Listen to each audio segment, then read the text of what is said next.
우리가 살아 숨을 쉬는 모든 삶의 현장에는 크고 작은 선택이 있습니다. 그러므로 인생은 선택의 연속이라고 볼 수 있겠죠. 그런데 많은 사람들은요, 인생을 선택이 아닌 숙명 혹은 운명으로 받아들이면서 살아가고 있습니다. 여러분, 숙명이란 뭐죠? 숙명이란 날 때부터 타고난 정해진 운명 또는 피할 수 없는 운명이라고 되어 있습니다. 여러분, 운명 역시 사전에 보게 되면 이렇게 정의하고 있어요. 이미 정해져 있는 목숨이나 처지라고 되어 있습니다. 만일 우리 인생이 정해진 운명이라고 한다면 여러분, 가난하게 사는 것도, 교통사고를 당해서 장애인이 되는 것도, 사랑하는 사람을 먼저 떠나 보내는 것도, 억압과 고통 속에 살아가는 것도, 이 모든 것이 다 정해진 운명이란 말입니까? 그러나 여러분, 인생은 운명이 아닙니다. 인생은 선택입니다. 다시 한번 옆 사람과 인사하겠습니다. 운명이 아닌 선택입니다. 자, 오늘 본문을 보게 되면 하나님은 오랜 광야 생활을 청산하고 가나안의 정복을 앞두고 있는 이스라엘 백성들에게 모세를 통하여 이렇게 말씀하십니다. 우리 26절의 말씀을 함께 읽겠습니다. 다 같이요. 내가 오늘 복과 저주를 너희 앞에 두나니. 하나님은 분명히 말씀합니다. 내가 너희 앞에 복과 저주를 두었다라고 말씀하시죠. 자, 신명기 30장 15절과 19절에도 이런 말씀이 있습니다. 연이어 읽겠습니다. 다 같이요. 보라, 내가 오늘 생명과 복과 사망과 화를 내 앞에 두었나니 내가 오늘 하늘과 땅을 불러 너에게 증거를 삼노라. 내가 생명과 사망과 복과 저주를 내 앞에 두었은즉 너와 내 자손이 살기 위하여 생명을 택하고. 자, 오늘 말씀을 보게 되면 바로 하나님께서 우리 앞에 복과 저주를, 사망과 생명을 두셨다라고 말하죠. 그런데 누가 우리 앞에 복과 저주를 두셨다고 말해요? 누가 우리의 인생길에 사망과 생명을 두셨다라고 말씀하고 있습니까? 내가입니다. 그래서 여러분 26절과 15절, 19절에 보게 되면 내가라는 말이 3번이나 강조되어 있어요. 자, 우리 한번 같이 읽어볼까요? 다 같이요. 내가 오늘 복과 저주를 너희 앞에 두나니 보라, 내가 오늘 생명과 복과 사망과 화를 내 앞에 두었나니 내가 생명과 사망과 복과 저주를 내 앞에 두었은즉. 내가라는 말을 반복해서 사용하고 있어요. 여기서 내가 누구죠? 바로 천지 만물을 창조하신 하나님이십니다. 우리 인간의 생사하복을 주장하시는 전능하신 하나님이십니다. 그 전능하신 하나님이 우리 앞에 뭘 두셨다고요? 복과 저주를, 생명과 사망을 두셨다라고 하는 것입니다. 그런데 언제 복과 저주를 우리 앞에 두셨다라고 말씀하나요? 자, 26절, 15절, 19절 연하여 읽겠습니다. 다 같이요. 내가 오늘 복과 저주를 너희 앞에 두나니 보라, 내가 오늘 생명과 복과 사망과 화를 내 앞에 두었나니 내가 오늘 생명과 사망과 복과 저주를 내 앞에 두었은즉. 여러분, 계속해서 나오는 말씀이 뭡니까? 오늘입니다. 오늘. 그러니까 이 말씀을 보게 되면 하나님은 먼 훗날에, 먼 미래에 우리의 인생길에 복과 저주를 두신 것이 아니라 바로 지금 오늘입니다. 바로 지금 오늘 내 인생길에 하나님이 복과 저주를, 생명과 사망을 두신 것입니다. 그래서 여호수아도 죽기 전에 이스라엘 백성들 앞에서 너희가 섬길 자를 오늘 택하라고 말했어요. 우리 한번 말씀을 읽겠습니다. 시작. 너희가 섬길 자를 오늘 택하라. 오직 나와 내 집은 여호와를 섬기겠노라.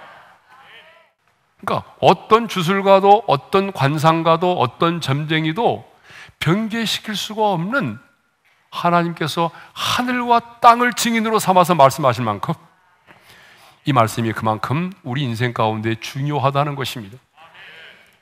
그러면 왜 하나님은 우리의 앞에, 우리 인생길에 복과 저주를 두셨을까요?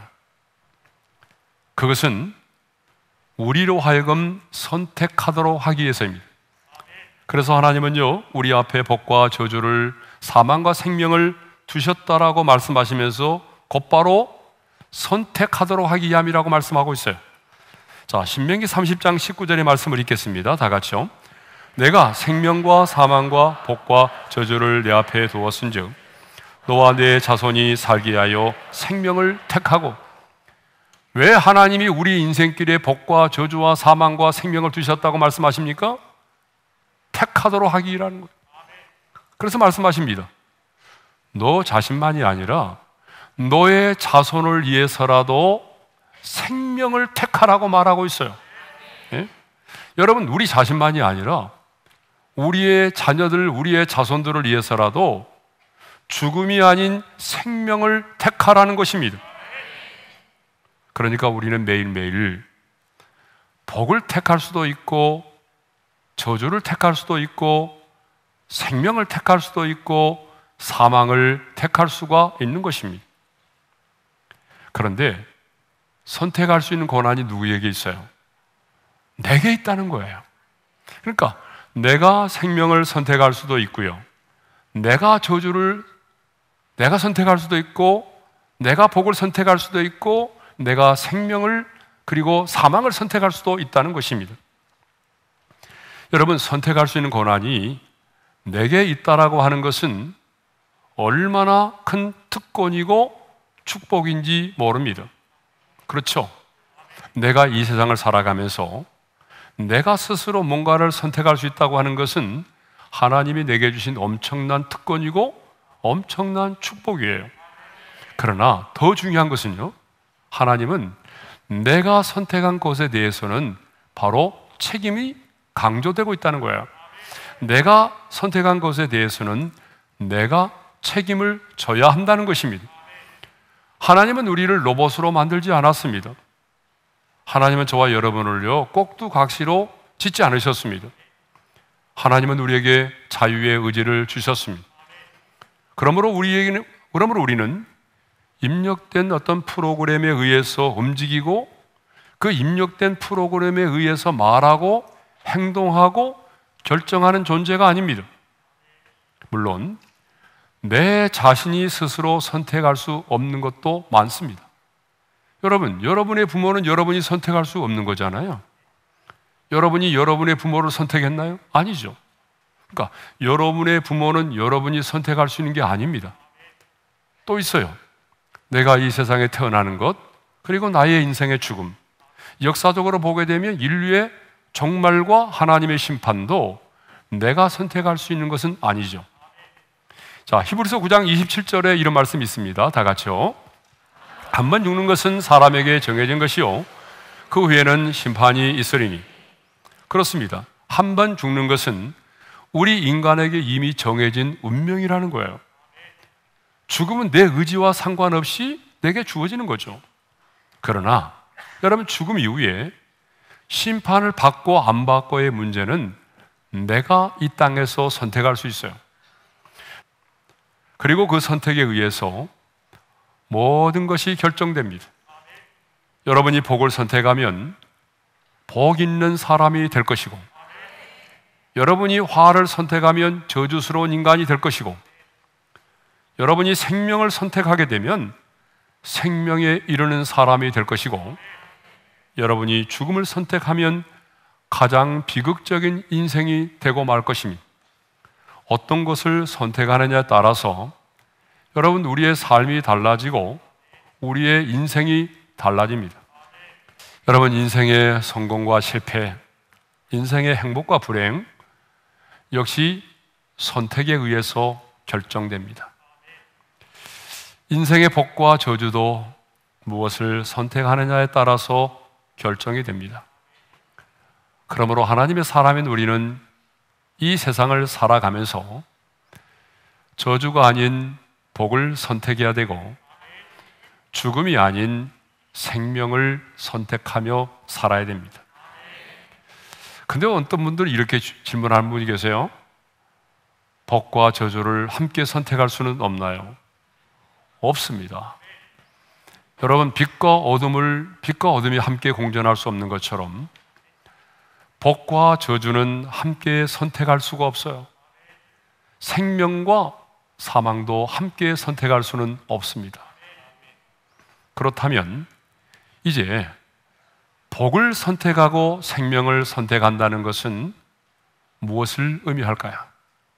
하나님의 사람인 우리는 복을 선택하고 생명을 선택해야 되는데, 그러면 복을 선택한다는 것, 생명을 선택한다는 것은 뭐죠?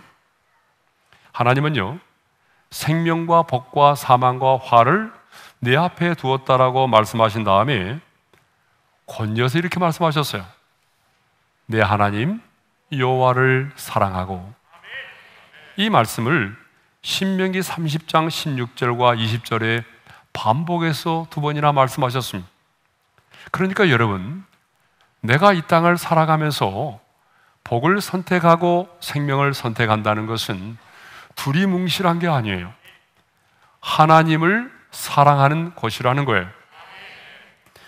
그러므로 여러분, 선택의 기로에서 제일 중요한 게 뭐냐 그러면 내가 지금 하나님을 사랑하느냐의 문제입니다. 하나님에 대한 사랑은 우리의 신앙생활의 모든 동기가 될 뿐만 아니라 선택의 기준이 된다는 거예요. 하나님의 사람에게 있어서 선택의 기준이 뭐냐? 그것은 하나님에 대한 사랑이어야 한다는 거죠. 왜 하나님을 사랑하는 것이 그렇게 중요할까요? 그것은 로마서 8장 28절의 말씀이 우리에게 답을 줍니다. 우리 함께 읽어볼까요? 다 같이요. 하나님을 사랑하는 자, 곧 그의 뜻대로 부르심을 입은 자들에게는 모든 것이 합력하여 선을 이루느니라. 제가 제일 좋아하는 말씀이기도 하죠. 여러분, 하나님을 사랑하는 자는요, 선택의 기로에서 내가 잘못된 선택을 하였을지라도 전능하신 우리 하나님은 모든 것이 합력하여 선을 이루도록 하신다는 거예요. 여러분, 선택의 기로에 서서 보게 되면 아주 애매모호한 것들이 많아요. 자, 이것이 선과 악의 문제라면 분명히 구별되지만 선과 악의 문제가 아닌 경우에 이것이 하나님이 원하는 건지 이것이 하나님의 뜻인지 애매모호할 때가 너무나 많아요. 그렇죠? 그래서 우리는 나름대로 하나님의 뜻대로 결정하기 위해서 기도를 하고, 그리고 기도를 하면서 뭔가를 결정을 했어요.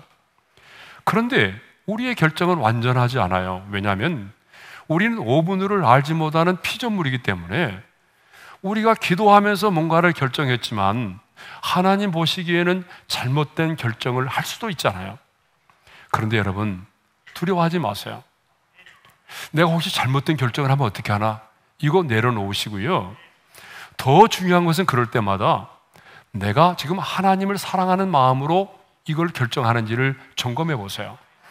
여러분들이 정말 하나님의 뜻대로 살기를 원하고 하나님을 더욱 사랑하기를 원하는 마음으로 어떤 것을 결정했는데 그 결정이 잘못된 결정이라 할지라도 그 결정이 우리 인생의 실패를 가져다 줄 것처럼 보이지만 여러분, 우리 하나님은 전능하신 분입니다.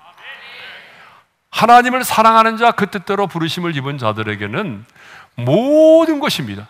여러분의 연약함과 여러분의 실수까지 포함해서 그 모든 것이 합력하여 선을 이루도록 하신다는 것입니다. 그러므로 여러분, 선택의 기로에서 생명을 택하고 복을 택하는 하나님의 사람이 되기를 바랍니다. 자, 하나님의 선택의 기로에서 내가 복을 택하고 생명을 택하는 게 뭐라고요? 하나님을 사랑하는 거예요. 자, 그렇다면 이제 하나님을 사랑한다는 것은 구체적으로 무엇을 의미할까요? 하나님을 사랑한다는 것은 구체적으로 무엇을 의미하죠? 첫째로, 여호와의 명령을 지켜 행하는 것을 말합니다. 우리 예수님도 이렇게 말씀하셨습니다. 요한복음 14장 15절에서 이렇게 말씀하셨어요. 다 같이요. 너희가 나를 사랑하면 나의 계명을 지키리라. 오늘 본문 27절도 보게 되면 이렇게 말씀하고 있습니다. 다 같이요. 너희 하나님 여호와의 명령을 들으면 복이 될 것이요. 여기서 명령을 듣는다는 것은 단순히 귀로 듣는다는 의미만이 아니죠. 여기서 듣는다라고 하는 것은 하나님의 말씀을 듣고 지켜 행하는 것까지를 말하는 것입니다. 그래서 하나님은요, 내 앞에 생명과 사망과 복과 저주를 두었다고 말씀하시면서 신명기 30장 16절에서 이렇게 말씀을 하고 있어요. 다 같이요. 그의 명령과 규례와 법도를 지키라. 네. 그의 명령과 규례와 법도를 지키는 것이 뭐라는 거예요? 그것이 곧 하나님을 사랑하는 거라는 거예요. 그렇습니다, 여러분. 하나님을 사랑한다는 것은요, 곧 그 말씀대로 사는 것을 의미합니다. 이해되지 않아도, 내가 손해를 본다고 할지라도 그 말씀 앞에서 내 생각을 내려놓고 순종하는 것입니다. 그러므로 우리는 선택의 기로에서 힘들고 어려워도 하나님을 사랑하기에 하나님의 말씀을 선택하고 그 말씀을 따라 순종하며 살 수 있기를 바랍니다. 하나님을 사랑하기에 내가 좀 손해를 보고 자존심이 상하더라도 그 하나님의 말씀 앞에 순종하는 삶을 살 수 있기를 바랍니다. 왜냐하면 그것이 곧 뭐예요?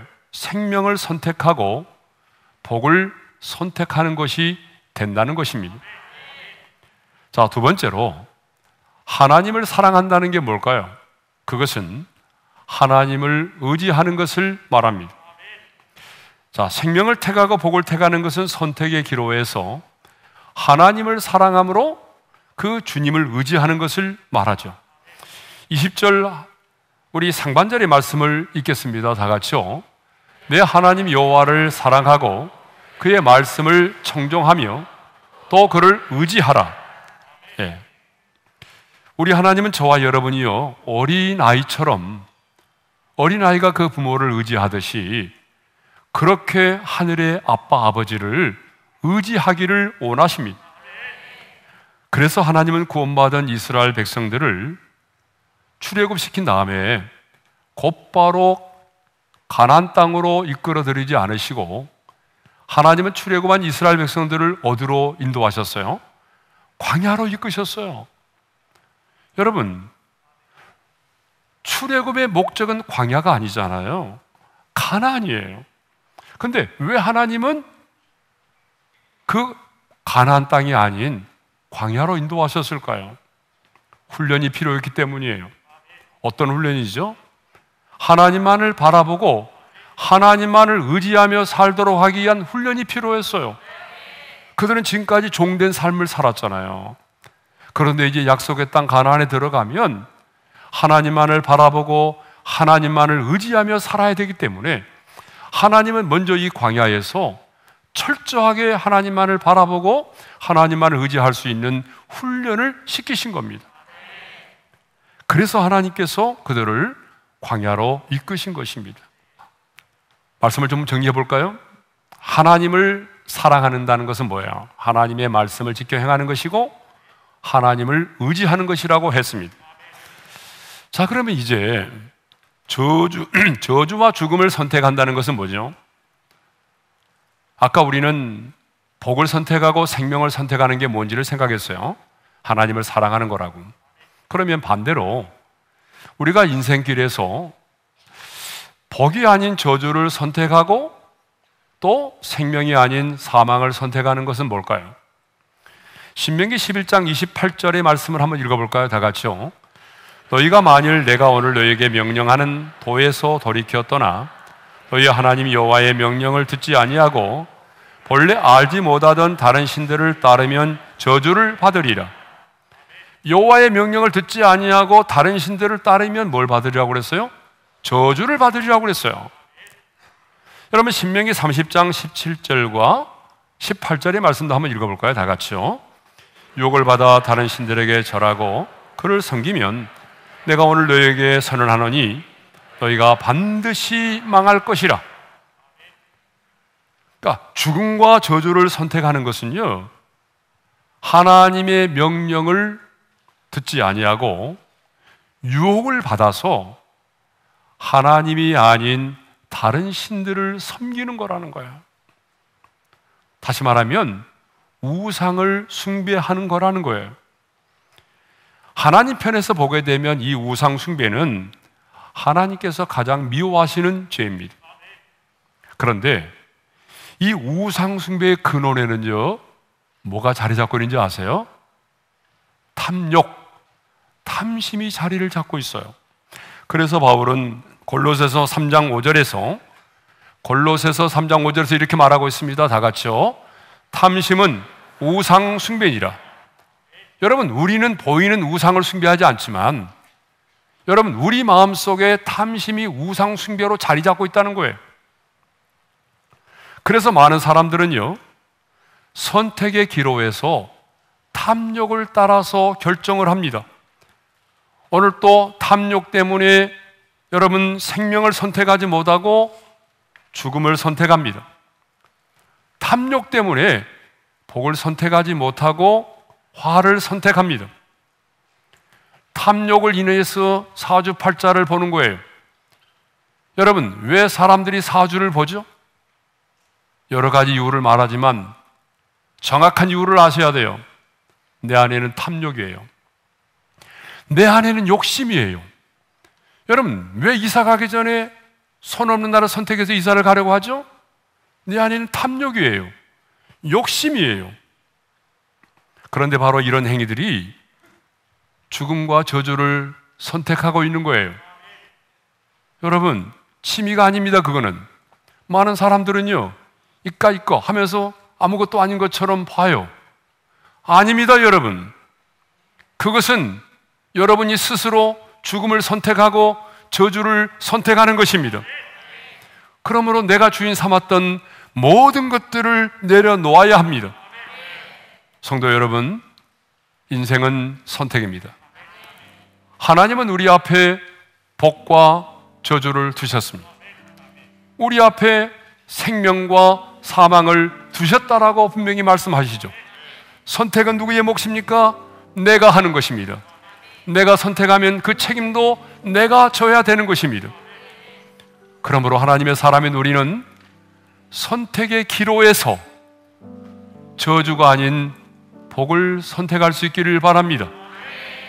선택의 기로에 설 때마다 눈앞에 보이는 이익과 당장 주어진 어떤 인생의 쾌락만을 바라보지 마시고 그 선택의 기로에서 하나님을 사랑함으로 당장 손해가 될지라도 때로는 내 자존심이 상할지라도 여러분 하나님의 말씀을 선택하시기를 바랍니다.